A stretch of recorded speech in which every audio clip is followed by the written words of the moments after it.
se situe sur la commune de Paladru, donc dans le nord Isère. Et ce lieu, c'est une grange en pisé qu'on rénove depuis une dizaine d'années à 2 familles. Il y a une partie dans cette grange qui est de l'habitation.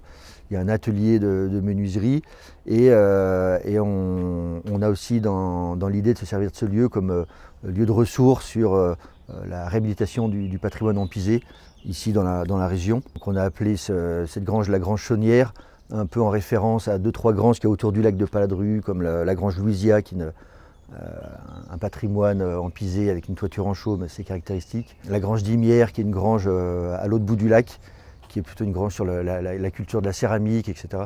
Donc on voulait un peu inscrire cette grange un peu dans ce réseau de bâtiments patrimoniaux, avec une démarche de connaissances sur les techniques de réhabilitation du bâti en pisé. En termes de bâti vernaculaire ou de patrimoine bâti ancien, on est dans une région où on a énormément on retrouve beaucoup de pisé, la technique du pisé, donc qui est un peu technique qu'on retrouve un peu dans toute la région Auvergne-Rhône-Alpes.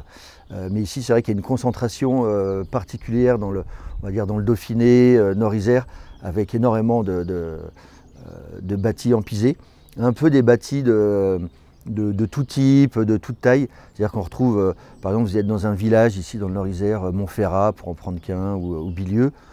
Tout le centre-ville de ces villages, tout le centre-bourg, va être construit en pisé quasiment. Alors on ne le voit pas parce que c'est souvent enduit. Tous les villages, il y a des villages où c'est quasiment 80-90% du village qui est construit en pisé. Donc on ne voit pas que c'est du pisé, mais il y a un patrimoine qui est assez conséquent. Donc habitation de villages, de centre-bourg, de granges, anciennes granges agricoles, mais habitation, murs de clôture.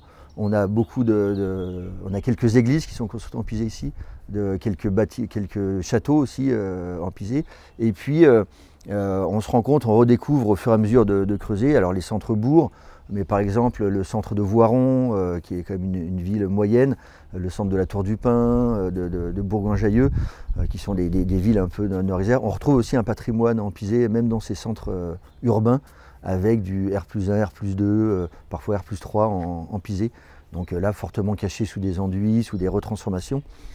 Les dernières constructions faites en pisé, c'est 1940-1950. Après, ça s'arrête et c'est plutôt les matériaux industriels issus de l'après-guerre, de la reconstruction qui prennent le dessus, béton de ciment, briques cuites, parpaing, etc. Par exemple, si on allait interviewer des gens dans les villages autour là, qui habitent, je pense qu'il y en a plein qui vivent dans les maisons en pisé, qui ne le savent pas qu'ils sont dans les maisons en pisé. Entre le moment où c'était mal vu d'être dans la construction en terre, parce que c'était un peu les constructions du pauvre, donc c'est quelque chose qui n'était pas forcément bien mis en avant, puis même plutôt caché. Aujourd'hui, c'est les matériaux biosourcés, on parle de plus en plus du pisé. Voilà, et puis il y a eu quand même beaucoup d'informations, de formations. Nous ici, on a quand même pas mal œuvré pour faire des portes ouvertes, des petits stages, des petites conférences dans les villages.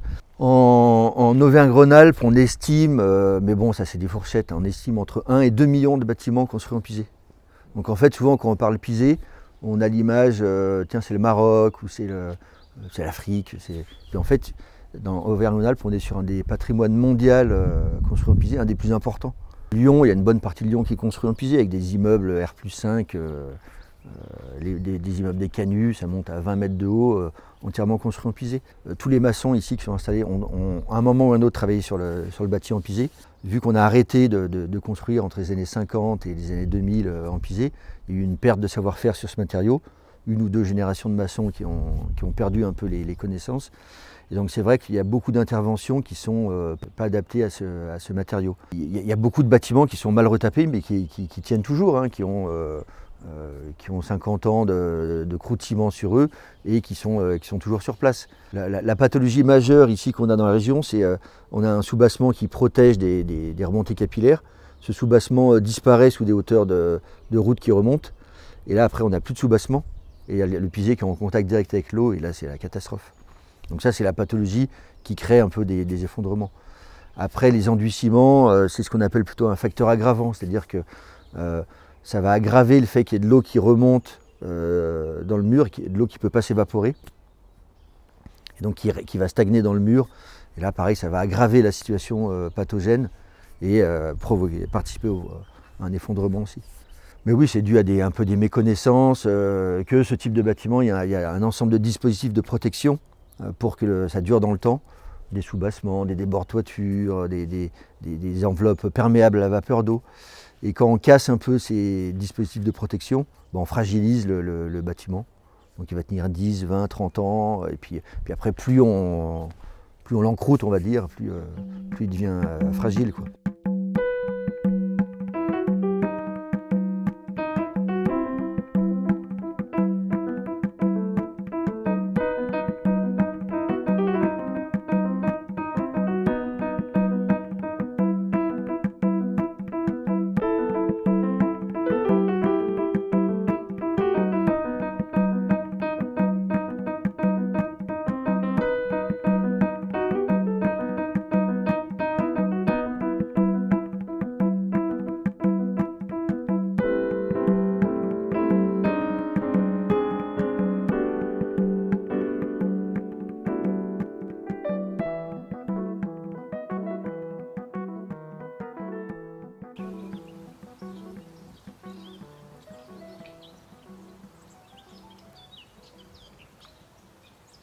Les grandes caractéristiques du matériau terre crue, en tout cas ses qualités premières, aujourd'hui, par exemple dans son utilisation, la construction contemporaine, ça va être essentiellement des qualités de régulation hygrothermique.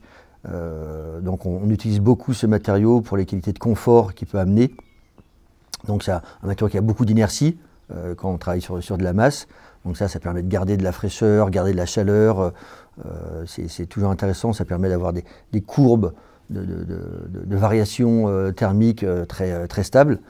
Et puis hygrothermique, donc il y a aussi l'eau dans ce matériau. C'est un matériau à changement de phase naturel, donc qui est capable de stocker de l'humidité sous forme de vapeur ou même sous forme d'eau condensée, et puis de la réévacuer quand c'est plus sec ou plus humide, etc. Donc c'est un peu comme une grosse éponge.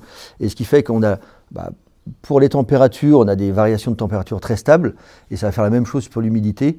On va avoir des climats intérieurs très stables, parce que dès que c'est un peu trop humide, ça stocke l'humidité, et puis dès que c'est trop sec, ça redégaze un peu l'humidité. Après, c'est assez intéressant pour les odeurs aussi, hein, ça stocke des odeurs, c'est assez intéressant pour le son, pour l'acoustique. Après, c'est un matériau qui peut être porteur aussi. Donc ça, c'est à pas oublier, parce que c'est vraiment quand on travaille sur le pisé, par exemple, c'est une de ses fonctions aussi dans le bâtiment. Donc capacité de porter du R+1, R+2, R+3 assez facilement. Et puis aujourd'hui, le gros intérêt de ce matériau, c'est un matériau écologique, c'est-à-dire, en plus d'être recyclable, il est réversible, c'est-à-dire que si je perce dans un mur en pisé comme il y a derrière moi, je récupère la terre, il suffit de remettre de l'eau pour reconstruire, puis on refait du pisé qui va durer encore 100 ans. Et dans 100 ans, je peux refaire la même chose. Alors, pour construire en terre crue aujourd'hui, ça va encore une fois dépendre de l'échelle du bâtiment. C'est-à-dire qu'on a des contraintes qui sont liées à l'échelle du bâtiment qu'on va concevoir. Mais les principales contraintes aujourd'hui, nous on intervient par exemple avec BETER, on intervient beaucoup sur du bâtiment public plutôt. Donc on a plutôt des contraintes réglementaires élevées, par exemple pour les contraintes thermiques, des contraintes sismiques, des contraintes de résistance mécanique du matériau. Donc ça, c'est plutôt les contraintes réglementaires qu'on arrive à lever en travaillant un peu finement, en faisant des conceptions adaptées aussi aux matériaux, qu'on arrive à lever assez facilement suivant les acteurs avec qui on travaille. Ensuite, on a des contraintes qui vont être liées plutôt au matériau lui-même, à la matière, à la technique qu'on va utiliser. On ne peut pas tout faire, on ne peut pas faire tout et n'importe quoi avec ce matériau. Donc il faut s'adapter à cette ressource, à cette technique pour... en effet, on ne peut pas faire des immeubles R+20 en pisé porteur. Le pisé n'a pas cette capacité de portance. Par contre, faire des bâtiments de moindre taille, R+1, R+2, R+3, du logement collectif, ça c'est assez facilement faisable en pisé porteur. Donc voilà, il faut toujours essayer d'adapter un peu et d'utiliser le bon matériau au bon endroit, la bonne technique au bon endroit. Mais on a des contraintes aussi liées à la filière, aux filières de construction, qui sont aujourd'hui des filières assez artisanales, et on ne va pas forcément avoir les entreprises en capacité de répondre à des très gros marchés. Donc il faut aussi, voilà, ça c'est une contrainte à prendre en compte. Le niveau de formation et de connaissance des entreprises pour réaliser des bâtiments de grande taille en tout cas. Quand on aborde un projet où on veut utiliser la terre crue, c'est de bien avoir conscience du jeu d'acteurs qu'il y a dans la construction. C'est-à-dire qu'il y a un maître d'ouvrage, donc il faut que le maître d'ouvrage soit quand même porteur, motivé pour construire en terre. Parce que si lui n'est pas très motivé, ça va freiner un peu de partout. Il faut qu'il y ait une équipe de maîtrise d'œuvre qui soit aussi bien compétente, donc un architecte, mais aussi des bureaux d'études, structures, des bureaux d'études thermiques qui connaissent un peu le matériau. Et puis après aussi un bureau de contrôle qui va connaître aussi ces techniques de construction, et puis des entreprises. Donc ça fait quand même tout un beau monde, et on voit que quand tout ce beau monde est formé, a des connaissances, etc., on arrive à faire un peu ce qu'on veut. Il suffit qu'il y ait un des acteurs qui soit un peu défaillant pour que ça bug. On peut avoir tout le monde compétent, sauf l'architecte par exemple. Donc on va avoir une conception un peu tordue qui va faire que ça va être compliqué de mettre en œuvre le pisé parce que c'est pas vraiment adapté. Ou une entreprise qui est un peu défaillante, ou un maître d'ouvrage avec... le maître d'ouvrage, c'est des hydres à plusieurs têtes, hein. On a le politique qui dit « je veux construire en bois terre-paille, c'est l'avenir ». Et puis les services techniques qui vont dire « oula, qu'est-ce que c'est que ça ?» Et donc ils vont freiner et mettre en fait des contraintes pas adaptées à ce matériau. En fait, ce qu'on se rend compte, c'est qu'il y a les contraintes propres au matériau, et quand on est dans un jeu d'acteurs sachant, on arrive à s'adapter et à construire de manière qualitative.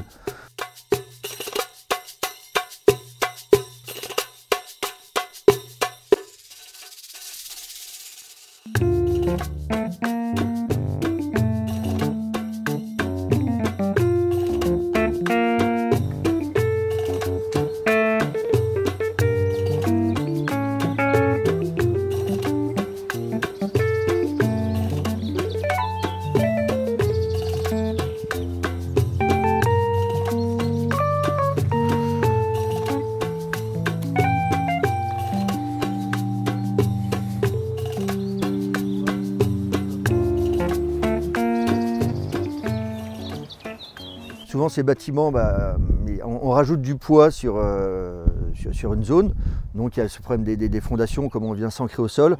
Alors il y avait dans le vernaculaire, il y a des stratégies d'implantation. Par exemple ici on est sur une moraine glaciaire, et donc on est sur des sols assez stables. Donc ici ils ne venaient pas vraiment creuser de fondation, ils venaient chercher un peu le poudingue et puis s'asseoir dessus. Puis on a des murs qui sont assez épais, qui font 50-60 d'épaisseur au niveau des fondations.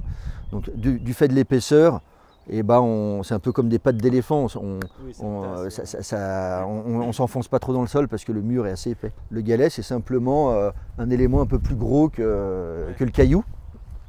Tout ça, c'est dans la terre à piser. Au début, quand on sort la terre à piser, on enlève les gros galets qui vont nous embêter pour compacter, et on se sert de ces gros galets pour faire les fondations. Ils faisaient comment à l'époque pour tamiser? Ils avaient des tamis spéciaux? Non, c'est du criblage. En général, quand on fait un tas par ségrégation, il y a les gros qui tombent sur le côté. Okay. On les ramasse à la main, et puis voilà, c'est plutôt cueilli, glané à la main, ou en utilisant la ségrégation des grains pour cribler la terre. Mais donc c'est la même matière qu'on divise, et puis on fait la fondation et le soubassement avec ces maçonneries de galets maçonnées avec un mortier de chaux ou un mortier de terre. Et puis après on commence à faire la première levée de pisé. On a un jeu de coffrage qu'on arrive à assez bien lire sur ce bâtiment, parce que on voit le dessin des banchets, hein, qui faisait à peu près 2 mètres par 80.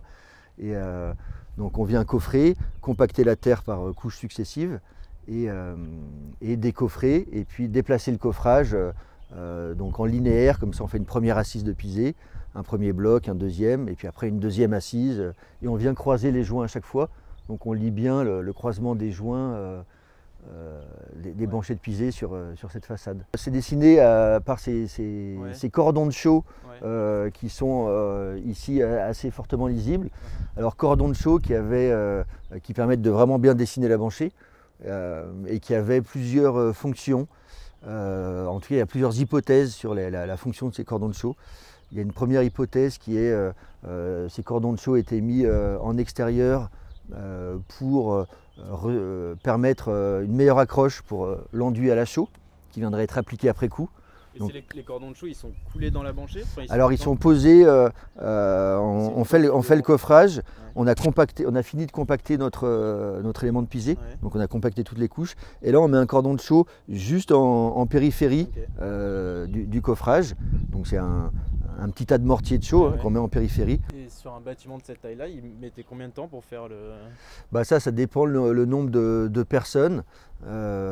Souvent sur ces bâtiments-là, il y avait un maître piseur qui venait, donc il y avait le coffrage, le savoir-faire, et puis après c'était plutôt les membres de la famille, des amis, des voisins qui venaient aider, donc on se retrouvait sur des chantiers où on était entre 5, 10, 15 personnes pour préparer la terre, l'amener, coffrer, compacter, et puis il y avait l'artisan piseur qui coordonnait le tout, on va dire. Mais en un été, ça peut être fait, quoi. Oui, c'est des bâtiments. Alors là, on a des bâtiments qui ont des grandes tailles, donc on se dit tiens, ça a été fait. Et en fait, ça a été fait en plusieurs fois ce bâtiment. Okay. On pourra le voir derrière. Il y a un premier noyau qui a été fait, et puis des extensions successives. Parce que ça, c'est des bâtiments qui ont cette façade. Elle doit dater de 1850, 1900. Et il y a des parties qui sont peut-être même un peu plus vieilles, 1800, 1750 peut-être, pour les parties les plus anciennes. Bon, le gros du patrimoine pisé qu'on retrouve dans la région, c'est 1850-1900, où là il y a eu vraiment entre 1800 et 1900 un boom du renouveau du pisé, dû à l'architecte Cointreau, vous avez peut-être entendu parler, qui avait beaucoup travaillé sur la rediffusion de ce savoir-faire. Et puis vu qu'on sortait d'une période de pénurie de matériaux, où il n'y avait plus de bois dans la région, il fallait trouver des nouveaux matériaux pour construire.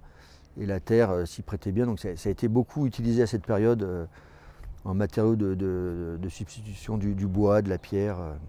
Ici, il faut imaginer que c'était une ancienne grange agricole, et il y avait énormément d'animaux, de vaches, etc.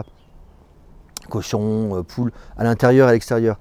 Et en fait, quand on a des remontées d'humidité, c'est l'eau qui remonte, elle s'évapore par ici. En période très humide, elle peut remonter un peu plus haut, et puis elle s'évapore quand ça devient plus sec. Quand il y a des animaux, l'eau elle va drainer aussi plein de salpêtres, de sels minéraux, d'urée qui sont imprégnés dans le sol et puis qui remontent par capillarité. Donc ça fait c'est un peu du salpêtre qui revient avec l'eau, et quand l'eau va s'évaporer, le salpêtre, tout ce qui est minéraux va rester dans le mur. L'eau s'évapore et puis tout le salpêtre, tous les sels vont cristalliser dans le mur. Et ça, c'est des zones où il y a pas mal de salpêtre en fait. Et qui sont des zones où le salpêtre, ça fait un peu comme une éponge. Quand il y a de l'humidité, ça rattire l'humidité. Ce qui fait que des fois ici, c'est complètement sec. Ouais. Mais sauf le bas, même qui va garder une teinte un peu plus sombre parce qu'il y a pas mal de salpêtre à l'intérieur. Là, on est exposé quoi du coup? Là, on est exposé plutôt est. Okay. Ouais. Plutôt est ici. Et sur les nouvelles constructions, on a des systèmes qui font qu'il y ait vraiment une étanchéité. Bah, on préconise sur aujourd'hui en neuf, un soubassement minimum. Ça dépend toujours du contexte géographique de l'exposition, du rejaillissement possible d'eau, mais en général on parle de 50 cm de soubassement. On peut mettre même encore plus. Hein. Ouais, si on est au bord d'une route, il peut y avoir du rejaillissement. En zone urbaine où on a des risques d'abrasion assez importantes, l'idéal c'est même de faire un soubassement sur le premier niveau du bâtiment, hein, carrément pour se protéger un peu de l'agression du milieu urbain, on va dire. Est-ce qu'il y a un matériau, enfin je sais pas, peut-être la terre cuite ou vraiment qu'on met entre le soubassement? Alors traditionnellement non, c'est juste soubassement galet, un petit mortier de chaux et puis on part. Okay. Donc on est complètement perméable, mais l'eau peut remonter puis s'évaporer. Le problème, c'est que quand on est venu étanchéifier ça, l'eau remonte, mais ça ne évapore plus. Donc, donc il faut garder cette perméabilité. Si on garde la perméabilité, il n'y a pas de souci. Et aujourd'hui, en neuf, on va faire des sous-bassements en pierre, en béton de ciment, sur lesquels on va remettre une rupture capillaire sur l'ensemble de la hauteur du sous-bassement pour mettre une sécurité en plus, éviter que les remontées capillaires touchent le mur et soient bloquées. Okay. Qu'est-ce que nous apprend l'architecture vernaculaire, le bâti ancien, en tout cas, est-ce qu'il pourrait nous permettre de justifier en disant regardez ce qui a été construit, si on fait la même chose aujourd'hui, il n'y a pas de raison pour que ça ne tienne pas. Alors ça, c'est souvent un argument dont on sert, mais plutôt un argument un peu presque émotionnel ou un côté affectif ou rapport à la matière, c'est-à-dire qu'on va une maîtrise d'ouvrage qui est un peu en doute sur l'utilisation du pisé, on va dire venez avec nous, on va vous montrer un peu le patrimoine, comment ça tient, comment ça vit, et puis on montre des bâtiments qui ont en effet 200 ans, 300 ans, qui tiennent, qui sont là, et puis tout d'un coup les maîtres d'ouvrage voient ça, c'est robuste, oui ça a pris l'eau mais c'est toujours debout, etc. Et ça les rassure, ils peuvent le toucher, ils peuvent le voir, l'éprouver, et ça c'est assez efficace. Par contre, pour un bureau de contrôle, on peut faire la même chose, mais lui il va quand même dire oui mais bon c'est pas la même terre que vous utilisez aujourd'hui, et puis c'est pas les mêmes réglementations, c'est-à-dire qu'à l'époque il n'y avait pas de règles sismiques. Par exemple aujourd'hui on pourrait difficilement reconstruire un bâtiment à l'identique ici à Paladru, parce qu'ici on est en zone sismique 3 ou 4, je ne sais plus exactement, donc il faut qu'on respecte des zones si on est sur par exemple une petite école, etc. On a des règles à respecter, et on ne pourrait plus faire le même type de bâtiment, ou en tout cas difficilement, parce que la règle sismique va nous obliger à avoir des renforts parasismiques plus importants. Donc malgré tout, on ne pourra pas construire à l'identique, même si on a un patrimoine qui nous dit que c'est possible. Mais en tout cas, nous, c'est un travail incessant qu'on fait de s'inspirer de comment c'était construit, des volumes simples, des formes rectangulaires, il y a parfois on retrouve des chaînages ou des raidisseurs, ou en tout cas des rupteurs d'ondes sismiques dans les bâtiments. On retrouve souvent des planches noyées à l'horizontale dans les bancs champisés, qui étaient pas vraiment des chaînages, mais en tout cas des éléments qui venaient, quand il y a une fissure qui se propage à la verticale, elle vient buter contre cette raidisseur, puis elle repart à l'horizontale. Ça amène un peu de souplesse dans le bâtiment. Il y a les fruits de mur qui aussi amènent de la stabilité. Je vous disais la forme générale du bâtiment. Donc il y a tout un ensemble de dispositifs qui étaient assez ingénieux pour lutter contre le séisme, donc auquel on peut bien sûr se référer, s'inspirer, essayer de voir, comprendre comment ça a tenu, quel apport a pu avoir ce dispositif dans la tenue du bâtiment. Donc ouais, c'est des choses que nous on fait en tant que bureau d'études, en tant qu'experts régulièrement, mais il n'y a pas de dispositif de jurisprudence. Regardez, c'était fait anciennement et on peut le refaire aujourd'hui. Ça ne marche pas malheureusement. Pour continuer sur la réglementation, il y a quand même des ouvrages sur lesquels on peut s'appuyer pour justifier aussi de construction en terre. Il y a le laboratoire Cratère qui a édité Construire en terre, le traité de construction en terre, donc qui sont quand même des documents qui font aussi référence. Il y a les professionnels de la construction en terre qui sont rassemblés en différents réseaux. En 2017-2018, il y a les guides de bonnes pratiques qui ont été rédigés, donc qui permettent aussi d'avoir des éléments de réponse pour justifier. Donc ce n'est pas des textes qui sont suffisants pour justifier auprès d'un bureau de contrôle. Les guides de bonnes pratiques permettent quand même de récapituler un peu tous les bonnes pratiques de la construction en terre. Donc ça, c'est quand même des documents intéressants. Le laboratoire Cratère qui a ressorti régulièrement Construire en pisé aujourd'hui, qui a un référentiel technique, qui a aussi une valeur et qui a permis de débloquer des situations face à des bureaux de contrôle, des fois parfois un peu réticents. Regardez, il y a quand même un ouvrage de référence qui montre comment est-ce qu'on conçoit, comment est-ce qu'on peut calculer, etc. C'est quand même des documents qui montrent qu'il y a depuis des années des recherches et des expérimentations et des retours d'expérience sur lesquels on peut s'appuyer.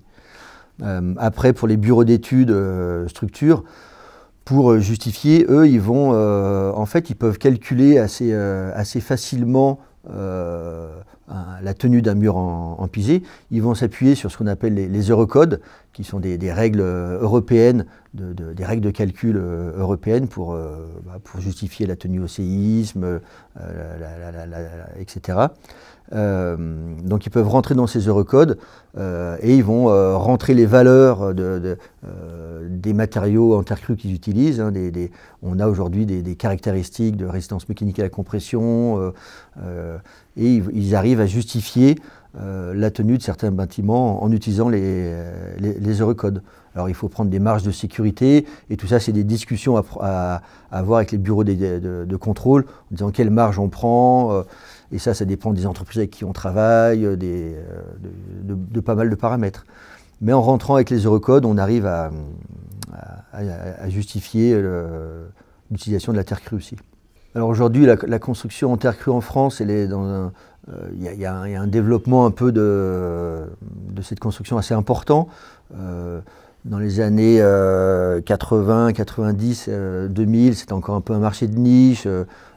Avec un entretien du patrimoine fait par quelques artisans spécialisés, quelques expérimentations un peu ponctuelles sur des constructions neuves, mais ça restait un marché de niche.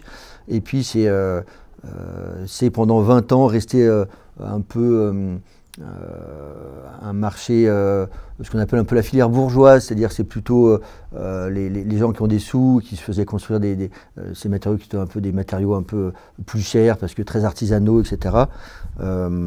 Donc ça s'est développé un peu dans la filière bourgeoise en France et depuis quelques temps avec la problématique écologique qui prend le dessus, par exemple la RE 2020 impose l'utilisation de matériaux bio géosourcés de manière plus massive dans la construction. Donc, de fait, on est obligé de s'intéresser à ce matériau et on voit qu'il y a un développement qui est très important ces 5-10 dernières années, qui est vraiment pas exponentiel, mais ça s'ouvre. Et on construit de plus en plus de bâtiments publics, de collèges, d'écoles, de lycées, de médiathèques, de petits projets de logement, etc. Donc c'est en fort développement. Son avenir, plutôt, je pense que ça va rentrer, le matériau terre crue, les matériaux terre crue, les techniques de construction, parce qu'elles sont diverses et variées, vont continuer à se développer et rentrer un peu, je pense, dans un matériau connu comme l'ensemble des matériaux qui existent, le parpaing de ciment, le poteau bois, l'ossature bois, donc ça va avoir un usage un peu plus courant. Ça c'est certainement un développement qui va arriver. Ce qui va être intéressant aujourd'hui, ce qu'on voit, c'est que ce qui est pertinent, c'est la mixité des matériaux. En fin de compte, c'est utiliser vraiment le bon matériau au bon endroit. Par exemple, à Grenoble, construire du logement R+4, R+5, c'est assez logique de le construire sur une structure poteau-poutre, béton armé par exemple, parce qu'on a des contraintes sismiques très importantes. Donc là, on met un peu un matériau qui va être très résistant au parasismique. Alors on pourrait construire en ossature bois, mais c'est déjà plus compliqué. Et puis faire une enveloppe bois-paille, des enduits terre intérieurs, des cloisonnements terre intérieurs. Donc on sent que ça se développe vers plutôt de la mixité de matériaux, un peu le bon matériau au bon endroit. Là, à Paladru, il y a des logements collectifs qui ont été faits, R+1, R+2, bâtiments en bande, toiture en pente.